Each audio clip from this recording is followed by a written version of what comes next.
আসসালামু আলাইকুম রহমতুল্লাহি ওয়া বারাকাতুহু। আপনারা সবাই কেমন আছেন? আমি ভালো আছি, দোয়া করি আপনারা ভালো থাকেন, সুস্থ থাকেন, নিরাপদে থাকেন। আসলে ভালো থাকার কথা না, কারণ আমাদের বাংলাদেশে যেসব জেলাগুলো কিন্তু বন্যায় প্লাবিত হয়ে গেছে এবং মানুষজন ঘর ছাড়া হয়েছে, বাড়ি ঘর ছাড়া হয়ে গেছে, তারা আসলে কি অবস্থায় আছে, কি পরিমাণে কোন খারাপ অবস্থায় আছে আসলে কিন্তু আমরা জানি না। কিন্তু তারপরে বলতেছি যে আমরা যে আসলে কিছু কিছু ভালো মানুষ যে আমরা যে মানে ত্রাণ নিয়ে যাচ্ছি আর কি, সেখানকার কিন্তু ত্রাণ নিয়ে যাওয়ার পথে কিন্তু কিছু টিম, স্বেচ্ছাসেবক টিম আসলে ডাকাতির কবলে পড়তেছে এবং তা মানে যারা স্বেচ্ছাসেবক টিম মানে উদ্ধার কাজে যাচ্ছে এবং তাদেরকে ডাকাত সন্দেহ করে আটক করে ফেলা হচ্ছে এবং মানুষজন সবকিছু ট্রাকে যে ত্রাণ আছে, টাকা পয়সা আছে, তারা এইসব হাতিয়ে নিয়ে আবার তারা বিক্রি করতেছে। আসলে এই সব কর্মকাণ্ড যদি আমাদের দেশে আমরা যদি সাহায্য করতে গিয়ে বা সহযোগিতা করতে গিয়ে যদি আমরা এই সব সমস্যার সম্মুখীন সৃষ্টি হয়, আমরা এইসব সমস্যার সম্মুখীন হই, তখন কিন্তু আসলে ধীরে ধীরে কিন্তু মানুষের প্রতি আর সাহায্যের হাত বাড়িয়ে দেবে না। তাই আমি বলতেছি, যারা বন্যা কবলিত এলাকায় আছেন, যে মানুষজন আছেন বা বন্যায় কবলিত এলাকার বড় বড় যারা মানুষজন আছেন, মুরব্বীরা আছেন, আপনারা আপনাদের এলাকার মানুষকে এখনো বোঝান যে আসলে দূর দূরান্ত থেকে আমরা মানুষ ত্রাণ নিয়ে যাচ্ছি, টাকা পয়সা নিয়ে যাচ্ছি, তাদেরকে আসলে মানে সাহায্য করার জন্য, হেল্প করার জন্য, সহযোগিতা করার জন্য, তাদের জীবন বাঁচানোর জন্য আমরা বিভিন্ন ধরনের খাবার, বিভিন্ন ধরনের মেডিসিন, বিভিন্ন ধরনের আইটেম আমরা নিয়ে যাচ্ছি, টাকা পয়সা নিয়ে যাচ্ছি তাদের ভালোর জন্য।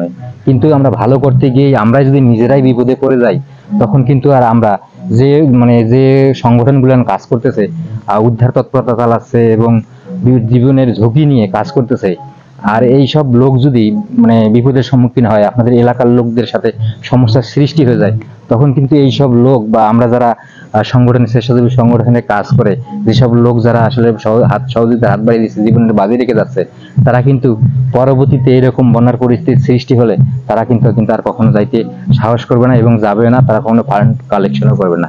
তাই আমি বলবো, আপনাদের এই বন্যা কবলিত ক্ষতিগ্রস্ত এলাকায় যেসব বড় বড় ভালো ভালো লোক আছেন, আপনাদের এলাকার লোকদের, ছেলেপেলেদের কিন্তু আপনারা বুঝান।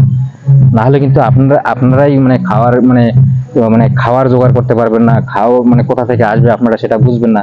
আপনারা তো এমনিতেই বাড়িঘর ছাড়া, এমনিতেই বন্যায় বাড়িঘর তলিয়ে গেছে, বাড়িঘর ভেঙে চুরমার হয়ে গেছে, নদীতে বিলীন হয়ে যাচ্ছে।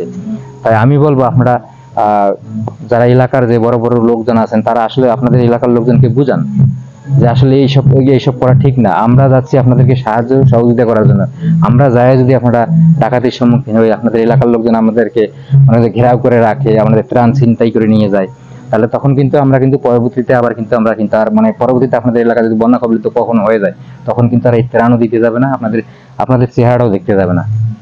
এই যে আমাদের স্বেচ্ছাসেবক সংগঠন জীবন বাজি রেখে আপনাদের আর জীবনকে রক্ষা করার জন্য যাচ্ছে এবং অলরেডি নিহত হচ্ছে, আপনারা আসলে কিন্তু এই জিনিসটা বুঝতেছেন না। আপনাদের ত্রাণ পৌঁছে দেওয়ার জন্য কত কষ্ট করে সবাই কিন্তু ফান্ড কালেকশন করে ত্রাণ নিয়ে যাচ্ছে, আর আপনারা সেই ত্রাণগুলো ডাকাতি করতেছেন, চিন্তাই করতেছেন এবং ডাকাইত অপবাদ দিয়ে আপনারা আটকায় রাখতেছেন। এই কাজগুলো কিন্তু আপনাদের ঠিক হচ্ছে না। তাই আমি বলবো, বন্যার তো ক্ষতিগ্রস্ত এলাকার যে মুরব্বীরা আছেন, বয়স্ক লোকেরা আছেন, এখন আপনাদের এলাকার ছেলেপেলেদের বোঝান। না হলে কিন্তু পরবর্তীতে যদি কোনো সময় বিপদে পড়েন, অন্য জেলার লোককে কিন্তু আপনারা কিন্তু আসলে সাহায্যের হাত আর বাড়িয়ে দিতে সাহস করবেন না কখনো। তখন আপনাদেরই ক্ষতি হবে না, আপনারা ক্ষতিগ্রস্ত হয়ে যাবেন। তাই আমি বলবো, এখনই সাবধান করে দেন। আপনারা সবাই মিলে, যারা যাচ্ছে ত্রাণ নিয়ে যাচ্ছে, ত্রাণ পৌঁছে দিচ্ছে, সবার সাথে সবাই হাত মিলিয়ে কাজ করেন। দেখবেন আপনাদের বন্যার এরকম কবলিত এলাকার ক্ষতিগ্রস্ত মানুষরা এমনি আবার দেখবেন যে আবার স্বাভাবিক জায়গায় আবার ফিরে আসতে পারবে। আপনারা ভালো থাকবেন, সুস্থ থাকবেন, নিরাপদে থাকবেন। ভিডিওটা আপনারা বেশি বেশি শেয়ার করে দিবেন, সবার মাঝে পৌঁছে দেওয়ার চেষ্টা করবেন। আসসালামু আলাইকুম রহমতুল্লাহি ওয়া বারাকাতুহু।